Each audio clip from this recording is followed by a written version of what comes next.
सुबह से रेखा 3 बार हलवा बनाकर देख चुकी थी, पर हलवा फिर भी परफेक्ट नहीं बन रहा था। रेखा गुस्से से झुंझला गई। क्या मम्मी, ये हलवा वलवा मेरे से नहीं बनेगा, मैं नहीं बना रही। सुबह से 3 बार कोशिश कर चुकी हूँ, कभी चीनी कम हो जाती है, कभी घी कम रह जाता है। अब देखो कैसा पतला पानी बन गया है। रेखा, पिछले 1 हफ्ते से तुझे सिखा रही हूँ, पर जब भी सामग्री नापने लगती हो तेरा ध्यान पता नहीं कहाँ चला जाता है। सोशल मीडिया में देखकर भी तू नहीं सीख पाई। अब तो लगता है कि तू शादी होकर जाए तो हलवा किसी जादू से बन जाए, वरना तेरी सास तो मुझे ही ताने सुनाएगी कि बेटी को कुछ सिखाकर नहीं भेजा। मम्मी, काश तुम्हारी बात सच हो जाए और मुझे कोई ऐसी तरकीब मिल जाए कि जादू से हलवा बन जाए। ऐसे जादू से सब कुछ बनने लगता ना तो आज तुम्हारी माँ रसोई में पूरा दिन जादू से ही खाना बना रही होती। ये सब किस्से कहानियों में ही होता है कि जादू से हलवा बन जाए, सच में ऐसा कभी नहीं होता। पर रेखा के मन में ये बात घर कर गई। 15 दिन बाद उसकी शादी थी और उसकी सास ने पहले ही कह दिया था कि उनके यहाँ नई बहू के हाथ से सबसे पहले हलवा ही बनवाते हैं। रेखा अब इसी सोच में पड़ गई कि काश वो भी जादू से हलवा बना ले। सर्दियों के दिन थे। एक दिन रेखा बाजार से शादी की शॉपिंग करके आ रही थी। वो अपनी मम्मी से बोली, मम्मी, घर का सारा काम हो गया है, आप इसी रिक्शा पर ये थैलियां लेकर घर चलो, मैं जरा शीतल के घर होकर आती हूँ। उसके घर से मुझे अपना मेकअप का किट उठाना है। उसने मेरे लिए कुछ सामान ऑनलाइन मंगवाया था। शाम के समय ज्यादा ठंड में घूमो नहीं, वरना बीमार पड़ जाओगी। फिर आपको 2 दिन बाद मेरी शादी में लगना ही है। हाँ, तू ठीक कह रही है, पर तू जल्दी आ जाना। ठीक है मम्मी, तुम आराम से घर जाओ, मैं दूसरा रिक्शा ले लेती हूँ। इतनी ठंड लग रही है, आज तो सबसे ठंडा दिन है और ठंडी हवा भी चल रही है। मेरे पास गर्म शॉल है, वही ओढ़ लेती हूँ। रेखा शॉल निकालकर ओढ़ने ही लगती है कि तभी उसकी नजर सामने पेड़ के नीचे ठंड से ठिठुरती हुई एक बूढ़ी औरत पर पड़ जाती है। आसपास लोग गुजर रहे थे, पर कोई भी उस बूढ़ी औरत की तरफ नहीं देख रहा था। रेखा उस बूढ़ी औरत के पास जाती है। अरे, ठंड इतनी ज्यादा है अम्मा, पर आपने कोई भी स्वेटर या गर्म कपड़ा नहीं पहना। नहीं बेटी, मैं बहुत गरीब हूँ, मेरे पास पहनने के लिए गर्म कपड़े और स्वेटर नहीं है। अम्मा, ये लो, मेरे पास कुछ गर्म कपड़े और शॉल है, ये लो, ये आपके काम आएंगे।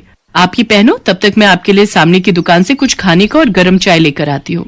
वो बूढ़ी औरत गर्म कपड़े पहन लेती है। इतनी देर में रेखा उसके लिए चाय और खाने का सामान ले आती है। बूढ़ी औरत बहुत खुश होती है। बेटी, तुम बहुत अच्छी हो, तुमने मेरी बहुत मदद की है, वरना आज के जमाने में किसी गरीब की कोई इतनी मदद कहाँ करता है। देखते ही देखते वो बूढ़ी औरत एक सुंदर परी के रूप में आ जाती है। घबराओ नहीं, मेरा नाम नीलम परी है। मुझे पृथ्वी लोक पर एक बूढ़ी औरत के रूप में रहने का दंड मिला हुआ था। मैंने परी लोक में एक बूढ़ी परी का मजाक उड़ाया था, इसलिए उन्होंने मुझे दंड दिया था कि मैं तब तक पृथ्वी लोक में रहकर एक गरीब बूढ़ी औरत का जीवन व्यतीत करूंगी जब तक कोई खुद से मेरी मदद नहीं करेगा, और जब कोई दयालुता के साथ मेरी मदद करेगा तो मैं वापस अपने रूप में आ जाऊंगी। पिछले 3 दिन से मेरी किसी ने भी मदद नहीं की। आज तुमने मेरी सहायता की, इसलिए मैं परीलोक वापस जा सकती हूँ।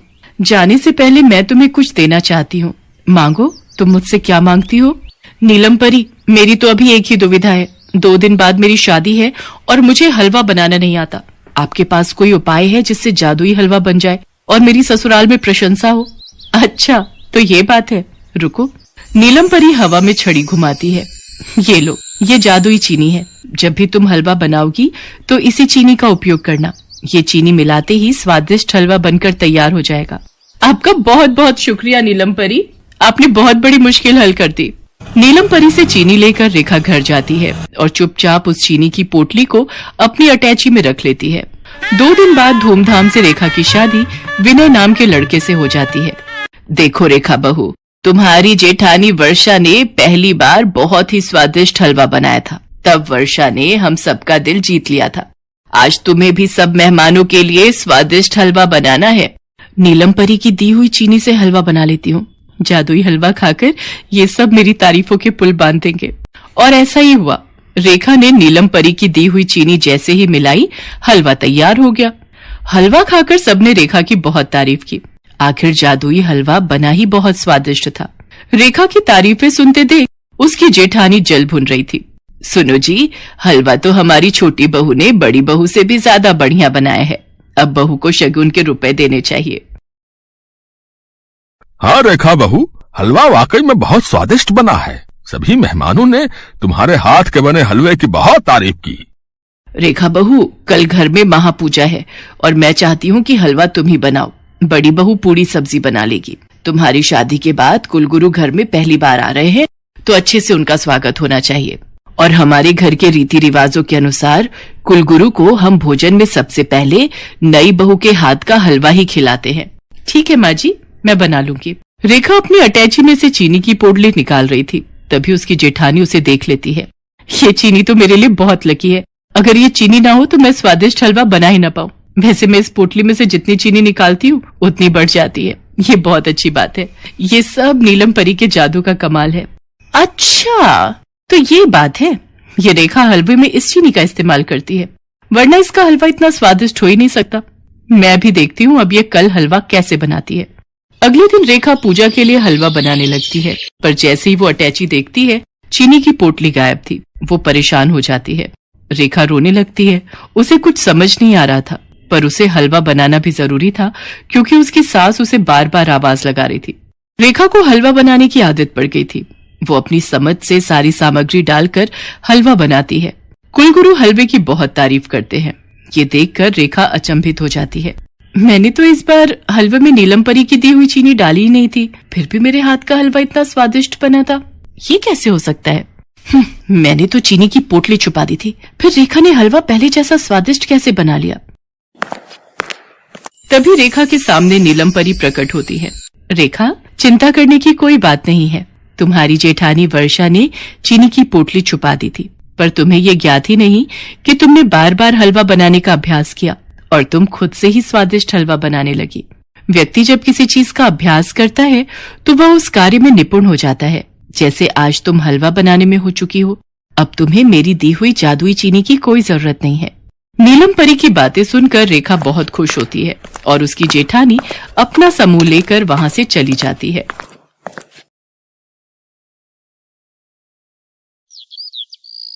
अंजलि बहुत दुखी है क्योंकि वो देख नहीं पाती है। वो अंधी है। अंजलि बचपन से ऐसी नहीं है। बचपन में वो देख सकती थी, लेकिन एक दिन उसके साथ एक हादसा हो गया। एक दिन स्कूल जाते समय रास्ते में एक गाड़ी ने अंजलि को जोर से धक्का मार दिया और अंजलि के सर के पीछे वाले हिस्से में चोट लग गई। उसे अस्पताल ले जाया गया, लेकिन डॉक्टर साहब ने साफ साफ कह दिया, देखिए, लड़की तो बच जाएगी, लेकिन वो कभी भी देख नहीं पाएगी क्योंकि उसकी दोनों आंखें खराब हो गई हैं। उसके बाद से अंजलि अंधी हो गई। उसके माता पिता ने बहुत कोशिश की, बहुत सारे डॉक्टर भी दिखाए, लेकिन कोई फायदा नहीं हुआ। अंजलि अभी 25 साल की है। वो खुद का काम भी नहीं कर सकती है। उसकी माँ बिमला हमेशा उसके साथ रहती है। उसके पिता का नाम मनोहर है। मनोहर एक दुकान चलाता है और उसी से उन लोगों का घर चलता है। मनोहर और बिमला को बस एक ही चिंता है, सुनिए जी, हमारी बेटी 25 साल की हो गई है, अब तो उसकी शादी करवानी ही पड़ेगी। हाँ बिमला, वो तो है, लेकिन एक अंधी लड़की से कौन शादी करेगा? उसके लिए हमें दहेज में बहुत सारे पैसे देने होंगे। हमारे पास एक वो दुकान ही तो है, उसे गिरवी रखना होगा। इस तरह बिमला और मनोहर अंजलि की शादी को लेकर आपस में बात कर रहे होते हैं कि अंजलि ये सब सुन लेती है। वो एक छड़ी से रास्ता नापते हुए बिमला और मनोहर के पास जाती है और कहती है, माँ, दुकान गिरवी रखने की कोई जरूरत नहीं है। मेरे लिए आप लोग दुकान क्यों गिरवी रखेंगे? बेटी, हम तेरे माता पिता हैं, हम वही करेंगे जिसमें तेरा भला हो। तेरी शादी तो हम करवा के रहेंगे। अगले ही दिन मनोहर दुकान गिरवी रखकर बहुत सारे पैसे घर ले आता है और शादी के लिए 10 लाख रुपए दहेज देने का ऐलान कर देता है। ये खबर चारों तरफ फैल जाती है और अंजलि के लिए एक रिश्ता आता है। लड़के का नाम सुबोध है और उसकी माँ का नाम जानकी, और सुबोध की बहन का नाम पायल है। तीनों मिलकर अंजलि को देखने आते हैं। अंजलि अंधी होने के बावजूद सज धज कर उन लोगों के लिए मिठाई ले आती है। उसकी शादी पक्की हो जाती है। मनोहर जानकी को दहेज के 10 लाख रुपए दे देता है और कुछ ही दिनों बाद अंजलि और सुबोध की शादी हो जाती है। अंजलि ससुराल चली जाती है। पहले के 2-3 दिन तो अच्छे से ही गुजरते हैं, मगर उसके बाद वाले दिन जानकी अंजलि से कहती है, बहू, जाओ जाकर मेरा कमरा साफ कर दो। लेकिन माँ जी, मैं तो अंधी हूँ, मुझे कुछ भी दिखाई नहीं देता। तो क्या तुम्हें सर पर बिठा लें? तभी वहां पर अंजलि की ननद पायल आ जाती है और कहती है, भाभी, भूल मत जाना कि ये तुम्हारा ससुराल है, मायका नहीं जो तुम हमेशा बस आराम करती रहोगी। यहाँ रहना है तो घर का कुछ काम तो करना ही पड़ेगा। नहीं नहीं पायल, मैं आराम नहीं करती हूँ, वो तो मुझे कुछ दिखता नहीं है, वरना काम करने से मुझे कोई ऐतराज नहीं है। अब जानकी चिल्लाना शुरू करती है, चुप रह कलमुही कामचोर कहेगी, हमेशा बस अंधी होने का फायदा उठाती है। जो बोल रही हूँ वो चुपचाप सुन ले, नहीं तो मार मार कर यहाँ से दफा कर दूंगी। ये सुनकर अंजलि घबरा जाती है, साथ साथ उसे बहुत डर भी लगने लगता है। डर के मारे वो बड़ी मुश्किल से चलते हुए जानकी के कमरे में जाती है और झाड़ू से कमरा साफ करने लगती है, लेकिन उसे तो कुछ दिख ही नहीं रहा था। ऐसे ही साफ करते करते झाड़ू टेबल पर रखे हुए फूलदानी से जाकर टकरा जाती है और फूलदानी नीचे गिरकर टूट जाता है और उस आवाज से जानकी और पायल वहां दौड़कर चले आते हैं। हाय हाय, सत्यानाश कर दिया, तोड़ दिया, मेरा सब कुछ तोड़ दिया। अंजलि रोते हुए माफी मांगने लगती है। माफ कर दीजिए, मुझसे गलती हो गई है, मुझे पता ही नहीं चला कि वहाँ कुछ है, मैं तो अंधी हूँ। फिर से वही बात, माँ भाभी ऐसे नहीं सुधरेगी। ये बोलकर पायल 2 डंडे लाती है और दोनों मिलकर अंजलि के ऊपर प्रहार करने लगते हैं। अंजलि रो पड़ती है। उसी रात को जब सुबोध घर लौटता है तब अंजलि उसे सब कुछ बताती है। ये सुनकर सुबोध अपनी माँ और बहन को ही सपोर्ट करता है। अंजलि समझ जाती है कि ये लोग ऐसे ही हैं। उसके बाद से हर रोज अंजलि के ऊपर अत्याचार चलता रहता है। कुछ दिन बाद सुबोध जानकी से कहता है, माँ, आपने दहेज के लिए शादी करने को बोला, मैंने कर लिया, मगर मैं नंदिनी से प्यार करता हूँ, मैं उससे शादी करना चाहता हूँ। माँ मुझे पता है बेटा, मगर उसके पहले इस अंजलि का कुछ करना पड़ेगा। मेरे पास एक आइडिया है माँ। पायल आइडिया बताती है और सभी वो करने के लिए राजी हो जाते हैं। अगले दिन सुबोध अंजलि को एक अच्छे आंखों के डॉक्टर के पास ले जाने के बहाने घर से दूर ले जाता है। वो अंजलि को लेकर एक जंगल में पहुंच जाता है। घना जंगल, चारों तरफ कोई नहीं है। अंजलि को कुछ अजीब सा लगता है। वो कहती है, ये तुम मुझे कहाँ ले आए हो? आसपास और कोई इंसान नहीं है क्या? हाँ है ना, तुम चिंता मत करो अंजलि, आज ही तुम्हारी आंखें बिल्कुल ठीक हो जाएंगी, तुम फिर से देख पाओगी। तुम यहीं पर रुको, मैं अभी आता हूँ, ठीक है? ये बोलकर सुबोध वहां से चला जाता है। अंजलि अकेली जंगल के बीचों बीच खड़ी रहती है। शाम हो जाती है। बहुत इंतजार के बाद भी जब सुबोध नहीं आता है तब अंजलि सब कुछ समझ जाती है और वो रोने लगती है। हे भगवान, ये मेरे साथ क्या हो रहा है, क्यों हो रहा है? मुझे पता है मेरे पति मुझे यहाँ छोड़कर भाग गया है, मैं अंधी हूँ, उसमें मेरी क्या गलती है? तभी वहां पर एक बूढ़ी औरत आ जाती है और अंजलि से कहती है, बेटी तुम्हारे पास कुछ खाने को मिलेगा? मैंने 2 दिन से कुछ नहीं खाया। अंजलि के पास सिर्फ 2 बिस्कुट थे। बूढ़ी औरत की दर्द भरी आवाज सुनकर अंजलि को दया आती है और वो 2 बिस्कुट उस औरत को दे देती है और अचानक से एक चमत्कार हो जाता है। वो बूढ़ी औरत जंगल की देवी में बदल जाती है। अंजलि, मैं इस जंगल की देवी हूँ। मैं बूढ़ी औरत के रूप में तेरी परीक्षा ले रही थी। तूने सब कुछ खो दिया है। तेरे पास सिर्फ 2 बिस्किट थे और वो भी तूने मुझे दे दिया। मैं प्रसन्न हूँ। बोल, तुझे क्या चाहिए? देवी, मैं अंधी हूँ, दया करके मेरी आंखों की रोशनी मुझे लौटा दीजिए।